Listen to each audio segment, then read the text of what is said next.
Why do we round? What do we round? How come we round? Why do we round numbers, or what is rounding? Rounding is making numbers easier to work with when close is good enough. Math is an exacting kind of science, but every now and then, sometimes getting close is good enough. For example, when you go to the gas station, believe it or not, even the price you see on the pump there, the sign is a rounded number because, well, actually it's not rounded. You should round up a penny there. Or if somebody asks you how much were your sneakers, does anybody call them sneakers anymore? No, just shoes. How much were your sneakers?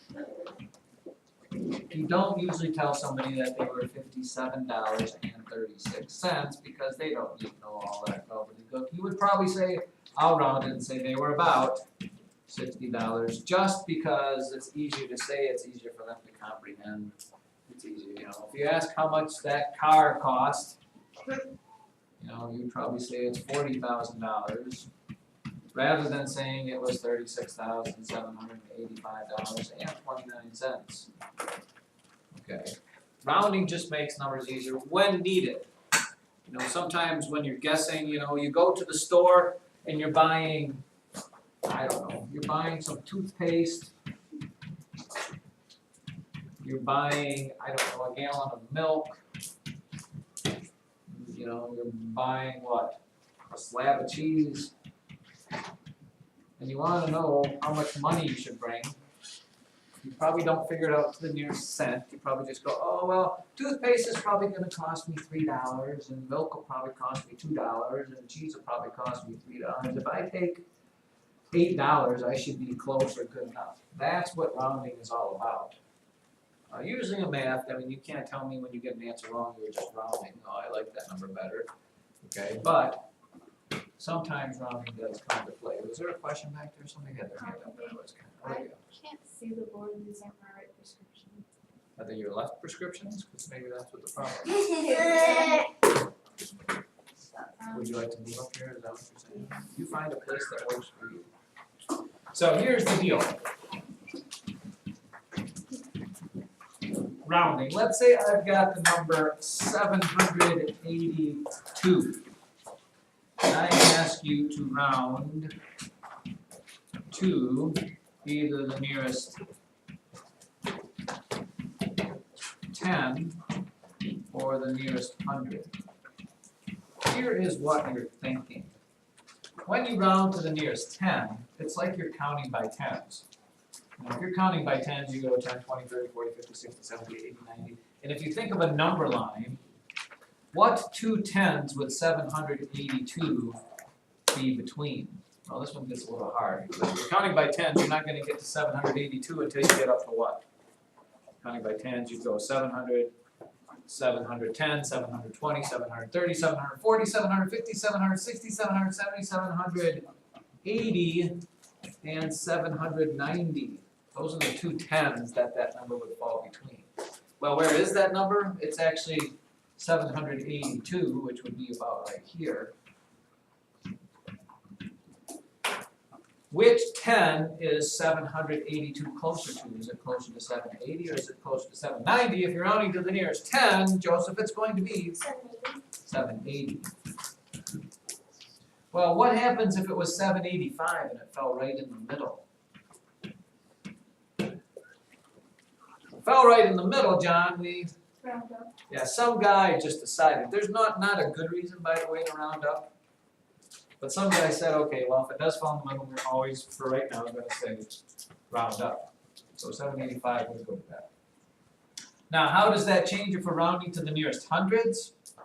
Well, if you're counting by hundreds, 100, 200, 300, 400, 500, 600, 700, 800, and you do a number line, 782 falls between what two counting by 100 numbers? Anybody? What two numbers is going to fall between, Connor? 708. Yeah, it's going to fall between 700 and 800. And which of those two, well, what will 782 be? Here's 710, 720, 730, 740, 750, 760, 770, 780. Wait, did I miss something? 790. 782 would fall right there, close to that. And what is it closer to, 700 or 800? Anybody? Yes, 800 for all of those of you that were too quiet to say anything. Does that mean every time you're asked to round, you should have to draw a number line, Aaron? No, what's an easy way to think about when you're rounding what to do? That was kind of the hard, long, drawn out, whatever way. Zach Roth? If going to the nearest 10, if it's above 5, go up. Go If up what's and above down. 5? If the number, Which one- number? The one number, in place. The one, oh, the one in the ones place. If it's a 1 different number, if it's a 10 different number, but if it's a. Yeah, I think Zach's got it, he's just having a hard time explaining it exactly. If you're rounding to the nearest 10, you look at the number that you're rounding, and it's always the number right to its right that tells you if it's gonna stay an 8 or go up to a 9. You never round down to something below the number thing there. Alright, and because this was a 2, if it's 5 or greater, you're always gonna add to that. If it's 4 or less, it's gonna stay the same. So in this case, it was 4 or less, so it ended up being 780. Or in this one, when we were rounding to the nearest hundreds place, what is the digit to the right? An 8. Okay, that was 5 or above, so I add 1 to the 7 and it becomes an 800. Do we have trouble rounding? I don't think we do, but let's just try. Let's say you've got this number. 76,483. What would that number be rounded to the nearest 100? Rounded to the nearest 100. Right? 76,400. The nearest 100, so here's the 100. This is the number directly to the right of it. 5. There you go, yeah. The nearest 100 is 76,500. What about to the nearest 1,000?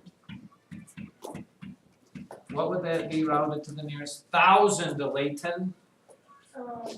8,000 or 8,000. That would be nearest 10,000. This is just 1,000s. 7. This is the thousands place. You look to the number to the right of it. 77,000. No, this is 4 or less, so it stays the same. So what should it be? It should be 76,000. Don't go back and look at a rounded number that we round. Never round a rounded number, because that would be, yeah. You get it, Layton? Okay, this was less, so it stays 76. What is this rounded to the nearest 10,000? To the nearest 10,000, Chase, it is 8,000. 80,000. This is the 10,000. You look to that, it's 5 or above, so you end up with 80,000. 80,000. You guys got that? Should we do one more? Let's do one more. 990,990. Put a comma in there not to confuse you. Rounded to the nearest 10. To the nearest 10. Confusion. Confusion. Maya.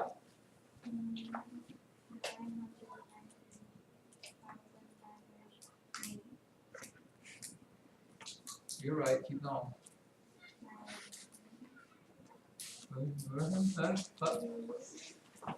You kind of faded into the sunset at the very end. 990,000 what? 900. This is in the 10th place, yeah, 990. Nothing's gonna change there. Nothing would change on that if you're rounding to the 10th. What about to the hundreds place? Rounding to the hundreds place, which happens to be that guy right there. To the hundreds, as fate would have it. Caleb Fisher. This one gets a little tougher. 10,000. 1,000. 1,000. Put in all these numbers over here.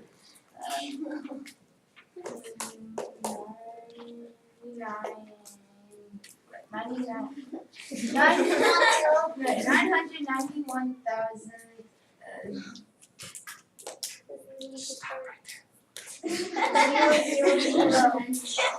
here's where you have to be careful. I said round to the nearest thousand, right? No, what did I say, round to the nearest? Hundred. Yeah, so this is a 9, so you're gonna add 1 to it, but when you add 1 to it, it becomes a 10. So you have to carry that over there. And all these stay 0, so it's just 991,000. 991,000. Believe it or not, what if you round it to the nearest thousands place? What is it? Lauren? 990,000.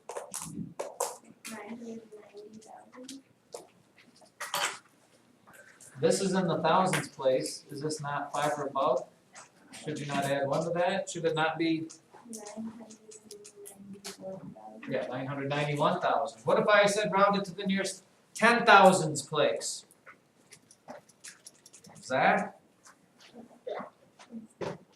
1,000,000. Nope. One This is the digit in the 10,000s place. 900. 10,000. Joseph? 990,000. Yeah, it's just 990,000.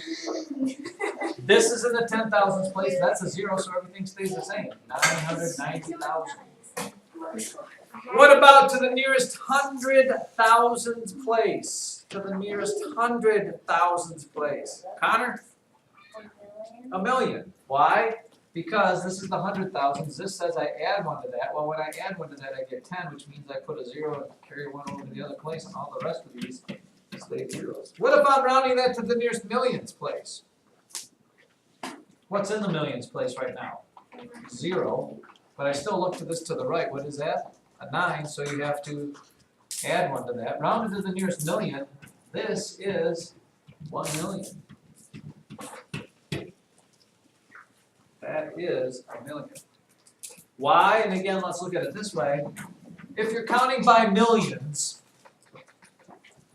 where would this 990,990 fall? Well, you start at 0. What's the first thing if you're counting by millions? The first number you get to is 1,000,000. So here's my 1,000,000.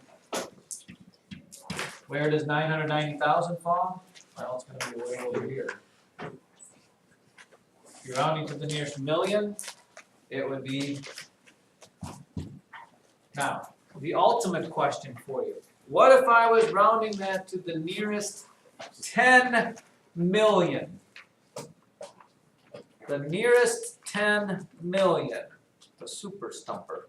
Look at all those quizzical looks out there. Madison? 9. Nope. Rounded to the nearest 10 million. Sophia? Nope.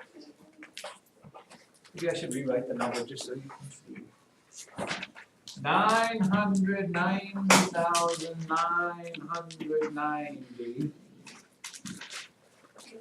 Rounded to the nearest 10 million. Maybe it'll help if I do this. Rounded to the nearest 10 million. Gianna? No. That means, hey, by the way, if you're counting by 10 millions, you'd have to start at 0, and the first number you'd get to would be 10 million. The question is, where does 990,990 fit if you're counting by 10 millions? I'm going to give you a little helpful hint. What would be halfway between? 5 million, right?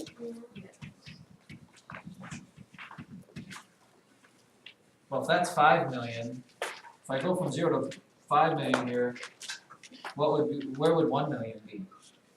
Cut this into 5 pieces, right? Right here would be about 1 million. And if that's 1,000,000, where would 990,990 be? A little bit before that, right? 990,990. So I'm rounding it between here and here. Anybody think they got the answer yet? That's a tough one, Aaron. 0. Zero. When you're counting by 10 millions, 990 million, or 10 million, yeah, 990,990 falls way, way closer to zero than it would ever fall to 10 million. And the way you know that is, this is in the 10 millions place, you only look at the digit to the right. What is the digit to the right? A nothing. So if it's a nothing, it stays the same, and if it stays the same, it's just a big fat whopping. This life has been edified today just by knowing that. Man, don't you think you'll go home a better person? Enough of that. Now blank piece of paper and let's talk about estimating.